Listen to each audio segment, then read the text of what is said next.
Hello guys, there is this aspect of life battle that we were never told by our parents. We were only told of the other aspect, which is the spiritual aspect. We were told that we're going to be fighting with witches, we're going to be fighting with demons, we're going to be fighting with principalities and powers.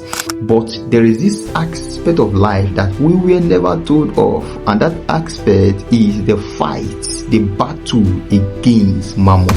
You know, there is this struggle that have existed with mankind for a very long time, and that struggle is the struggle with mammon. Now, this is an illustration I feel is best for me to give. Man is standing in between two personalities, God and the devil, and the third personality is what we call mammon. While man is standing in between two personalities, mammon is not standing with man. Mammon is chained with man, and that has been one of the major struggle of man. Now, to God, money is a tool. To the devil, money is a tool. But to man, money is a mammon. And that is why the Bible says you cannot serve God and mammon. Now, it is not just money that is called mammon.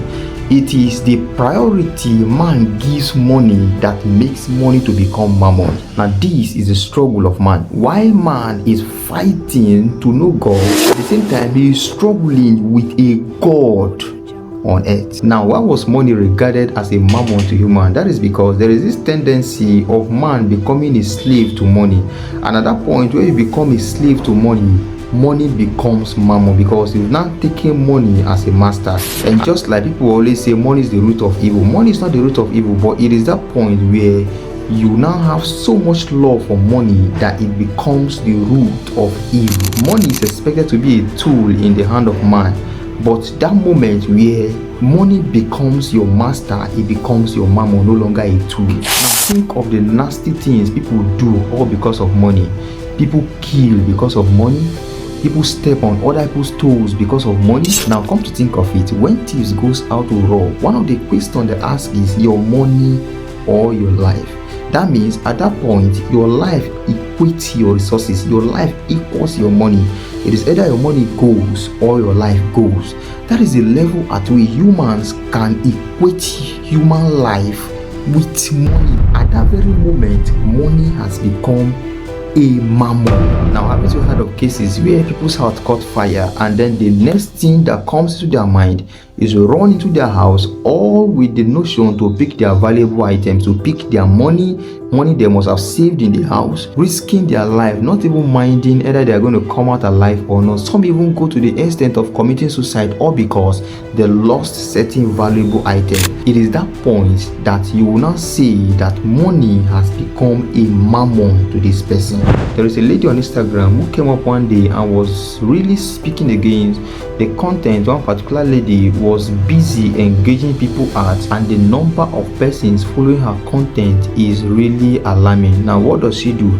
She only flash her nakedness on social media and close it back, and she's making bastard money from that disgusting content. That point where your human value, you now give it out all because of money. At that point, money is no longer money to you. It has become your master. It has become a mammon to you.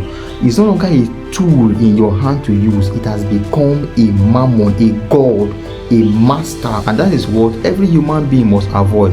At that very point where the life of your fellow human being doesn't longer make any sense to you, all because of money, it becomes wrong. At any point where your human value doesn't longer make sense to you and your society, all because of money, it becomes wrong.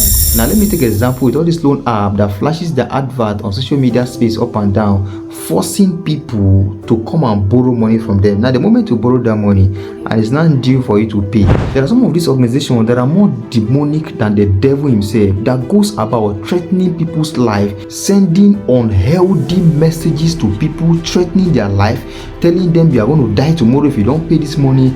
You see that very point where your life no longer makes sense to that organization. Money has become a master. It has become a mammon at that point. I don't know people who lose friendship all because of money. I don't know people who lose their life all because of money. I don't know people who lose relationship all because of money. I don't know marriages breaking because of money. That is the level at which money demonstrates power over the mind. For everything a man have, he shall give for his life. Money is supposed to be a tool in the hands of humans, but on the other hand, it has become their master. How then can you overcome this masterhood or this trap of money as a mammon over you? You must work on your mindset towards money. See money as a tool, not a master. Value your life. Put your life first before money. Now, one thing is certain, whether you like it or not, see, there are times you are going to risk your life all because of money. There are certain jobs we do today, not because we really like those jobs, or because of money. That is why, whether you like it or not, money is in competition with masterhood over you. But in all you do, prioritize life over money. Ensure you don't lose your life for money. At any point that you are face to face with a situation that is either your money or your life, let the money go. Your life matters. Fight with that quest to weigh money above your life. And it's one of my prayer, may everybody be okay.